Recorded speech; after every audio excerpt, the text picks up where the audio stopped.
Hello， 新一輯嘅支渣帶你闖天下嘅時間又嚟啦！今次支仔會帶你去邊度？佢曾經被譽為係全球人民最快樂嘅國家，佢亦都係全世界唯一全民信奉藏傳佛教嘅王國。呢度嘅幸福哲學遠勝 GDP， 佢就係不丹啊！喺2025年嘅1月，先至有直航機由香港直接飛過去柏羅，而呢一個柏羅機場亦都係不丹唯一一個嘅國際機場。喺我哋未踏上呢一塊土地之前，我想話俾大家知，呢一個機場係全球最難升降嘅機場之一，佢需要手動視覺導航穿梭高山峽谷，只能夠白天操作，而現時全球只有50名嘅機師係有呢個資格嘅啫。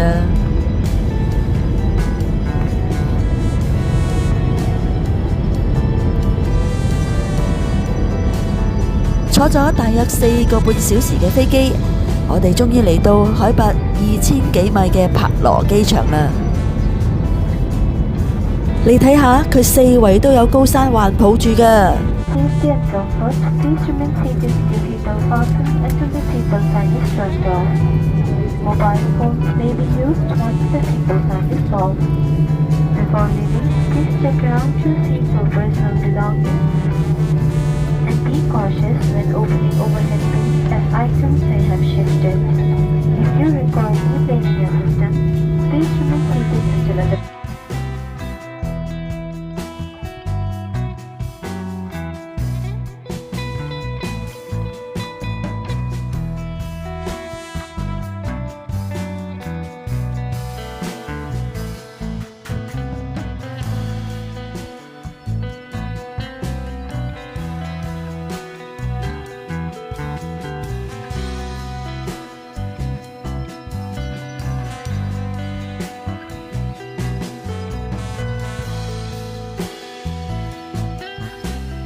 到埗後，我哋都好興奮，喺停機坪影完一輪相之後，跟住就入去機場大樓辦理入境手續，攞行李同埋搶錢。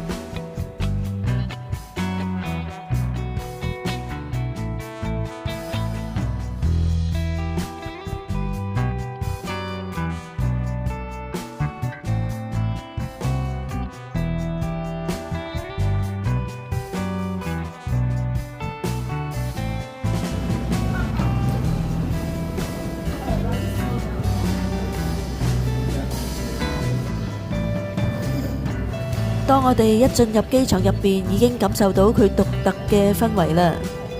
佢嘅設計充滿住不丹嘅傳統文化特色，我仲以為自己入咗個寺廟添啊！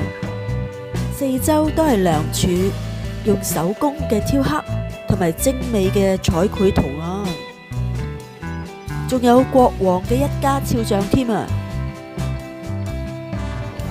好似代表住不丹皇室對所有嘅遊客嘅熱情款待，傳達佢哋快樂王國對外開放嘅姿態。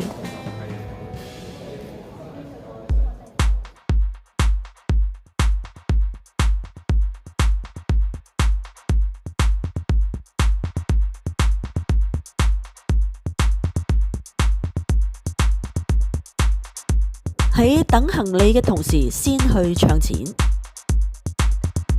我哋帶咗美金嚟，不過見到兌換表上邊原來都有港幣嘅喎。提提大家，搶完錢之後，佢會俾翻張收據你。到你走嗰日，如果你當地嘅錢使唔晒，喺機場呢度，你就去返嗰間銀行拎返張收據出嚟，佢就會唱返美金俾你㗎。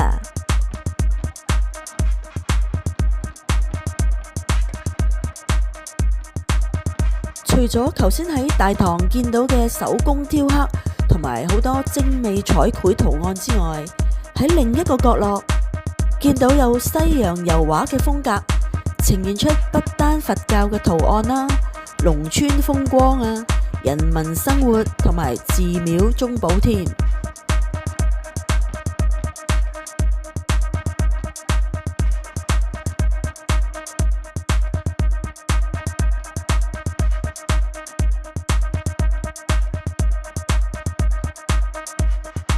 似乎係想透過熟悉嘅藝術形式，盡快讓大家去認識不丹王國嘅特色，甚至係可能想激發大家去探索不丹嘅興趣啊！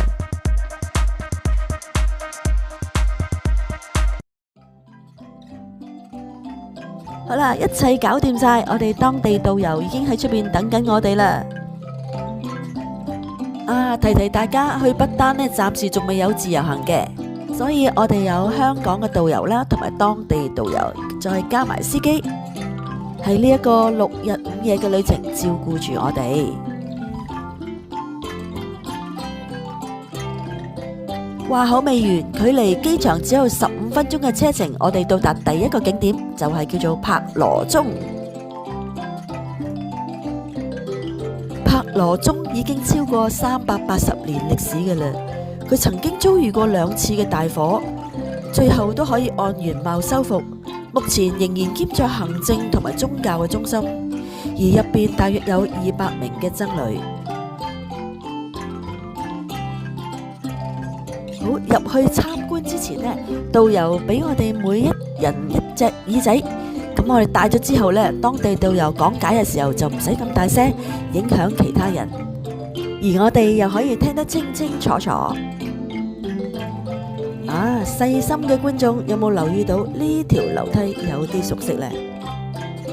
冇錯啦，冇錯啦，佢就係當年朝偉同嘉玲影結婚相嘅地方。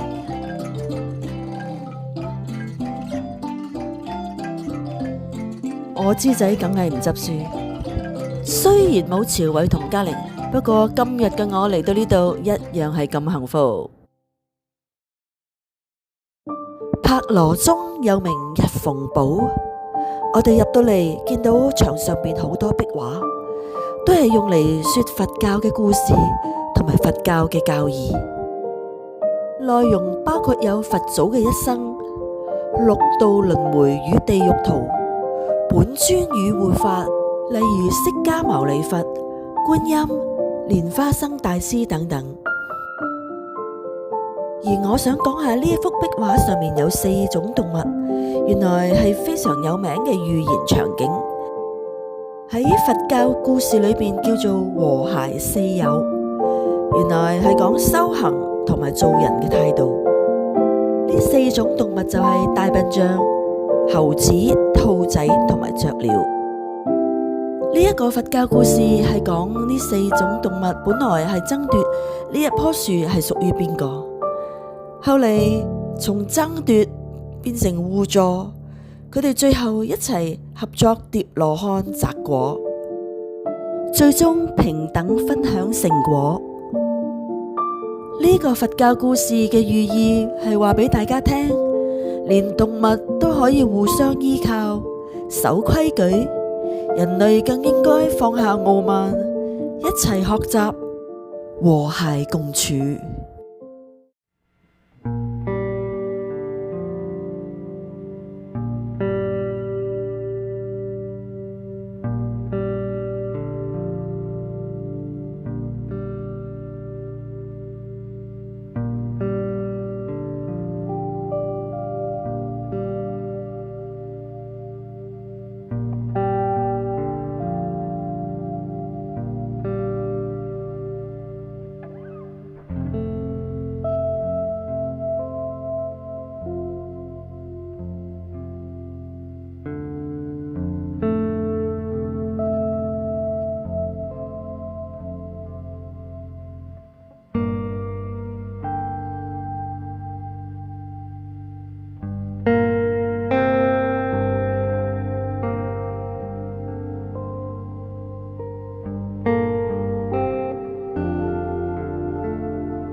羅中嘅美在於佢融合咗堡壘般嘅莊嚴、繽紛壁畫嘅藝術靈性，以及與柏羅河谷同埋翠綠山巒嘅自然和諧。佢就係不丹中堡建築之最。好啦，遊覽完柏羅中之後，好短嘅車程就過到嚟購物街啦。呢度可以話係柏羅最旺嘅地方啊，不過可能時間尚早，加上我哋而家先醫肚，之後先至去 shopping。你呢？食飯啦！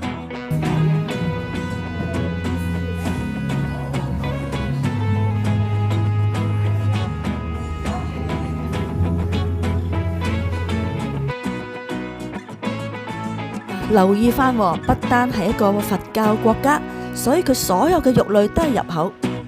仲有一樣嘢不能不提，不丹嘅辣椒非常出名，而不丹人鍾意食辣，係將辣椒當為主菜，而唔係調味品㗎。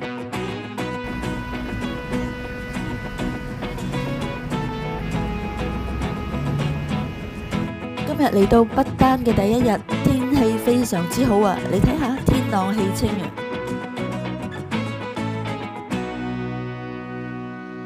我哋喺街頭見到一個幾大嘅轉經筒，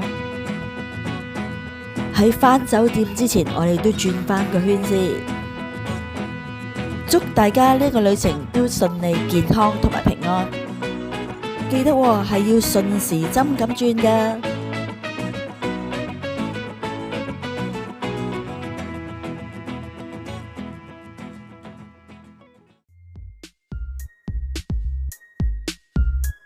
有啲人問芝仔，你住嘅不丹酒店係點樣樣嘅呢？我哋呢間酒店就犀利啦，可以望到喜馬拉雅山嘅。我唔講咁多啦，你哋自己睇啊！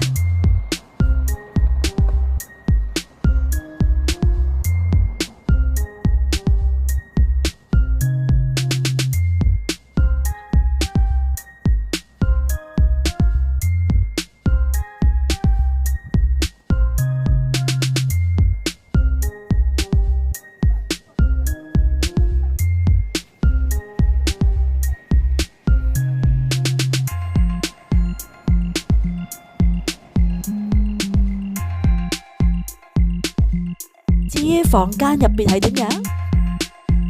好，我哋馬上嚟個 room tour。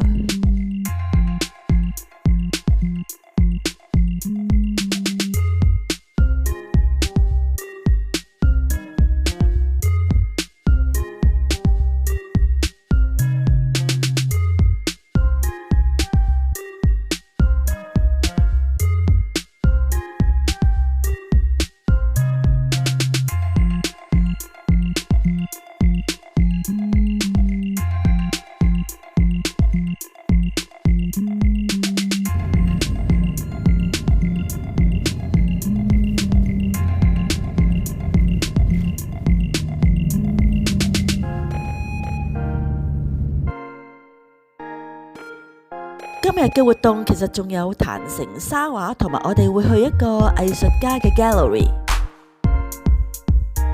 不過避免影片太長啊，所以我哋留待下一條片播出。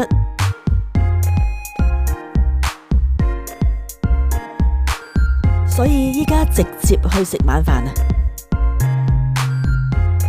你睇下食晚飯嘅地方嘅佈置都相當之特別㗎。